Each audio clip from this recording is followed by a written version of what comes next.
Magandang araw po sa ating lahat at andito ako ngayon para mag-rearrange or gagawa ako ng rack para lang sa mga tawag nito, mga laruan or mga toys. So, maliit lang kasi ang nilagyan ng or lalagyan ng aking mga toys, o diba? Tapos meron akong mga bago na nabili. So, since Christmas na, araw ng mga kabataan, yung mga chikiting natin. So, paghahandaan naman din natin ang kanilang mga laruan. So, ililipat natin dito sa pati itong mga Barbie dolls ko. Tingnan ninyo. Ayan. So, ilagay natin siya dito sa rack na to. Ito yung paglalagyan natin. O, diba? Ito ang rack na paglalagyan ko ng mga laruan. Ayan. Ngayon din ay naganap ang pag-paint ng aming dingding dito sa may yung paakyat pataas. Kasi para mas malinis, kaya tinanggal yung mga display sa harap. Ayan, malinis na siya. Ayun siya, nagpipaint. Ayan po. And syempre, nag-start na din si Auntie na mag-transfer, mag-ayos ng mga laruan ng mga chikiting natin para naman mas ma-highlight, makita agad. Kasi minsan dito, yung mga bata, hinahanap nila yung mga laruan. May laruan ba dito? Kasi yung lalagyan ko, yung nakita nyo doon, maliit lang siya. So, hindi din ako nagbili ng marami. Kasi hinihintay ko pag malapit na yung Christmas season. Ayan. So, marami tayong mga laruan, yung pambabae at saka panglalaki na din. Nagdagdag din tayo ng mga toy car, ganyan. Ayan, busy-busy si Auntie. Alam nyo, mayroon kasi akong suki dito na mura lang, na wholesale siya. So, mabenta ko din ng hindi naman masyadong mahal para na din afford sa mga chikiting natin.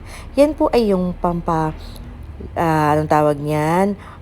Pang seduce sa mga bata. Kasi minsan, yung nakakaloka dito, iiyak yan sila. So, instead na yun lang yung bibili ng nanay, syempre, makabili talaga ng mga laruan. And syempre, during Christmas, ginagawa po yan ng mga gift. So, nirarap yan nila, lalo na during Christmas Eve, New Year's Eve, ganyan. So, nagre-regalo yung mga lolo nila. Yan, mabenta yan.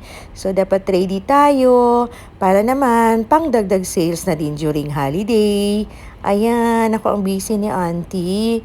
Tina-transfer, pinupunasan kasi hindi naman malikabok dito sa taas, pero syempre meron na din. Kaya mas maganda pag malinis yung display natin. Mas ma-highlight. Ayan. May mga malaking toy car pa ako niyan na bago ko lang nabili kasi may suki ako dito na ewan ko ba parang lalong nagpapalit-palit ng mga laruan. And ito na ang aking full display. Tingnan nyo, ang ganda-ganda. Marami ng display ang auntie ninyo. Ayan, ready na sa Christmas. O diba? Merry Christmas in advance. And ang naganap din ay first time po pumisita dito ang Jakar, ang distributor ng wings dito sa Davao. Kaya bumili ako. Kaso nga lang, mayroon na po akong nag-grocery 2 days ago. So, konti lang po yung binili ko. Nagdagdag din ako kasi sa kanila din yung sidap. Mabenta din yan dito sa amin. Kaya bumili na din ako ng 2 pakete, 2 pack. Ayan, may dishwashing din sila. May Fabcon din sila, ayan. Kaya bumili lang din ako ng konti. Tapos sabi ko, balikan mo ako ng regular. Kasi mabenta talaga itong wings na to. Kahit konti lang po yung tubo natin dito. Pero pag kasi, mabenta kasi, nakakatulong na din sa ating kita. O diba, dagdag kita na din sa ating mga negosyanting sari-sari store. Ayan, si Kuya. Nag-check po kami sa mga delivery niya. Ayan. Nagpapasalamat din tayo kasi pag sabon kasi mabigat, at least hindi na po ako mabigatan sa mga pamimili natin sa grocery items. Mayroon din silang bars. Ayan. Ayan po ang total ng aking napamili. And syempre update ko din kasi sa mabenta itong cheesy, mayroon na din siyang rack. And ito na yung kabuuan ng aming second floor. Charot. Ayan, na-display ko na din, naayos ko na din yung mga bags. Ayan po ang aking mga laruan.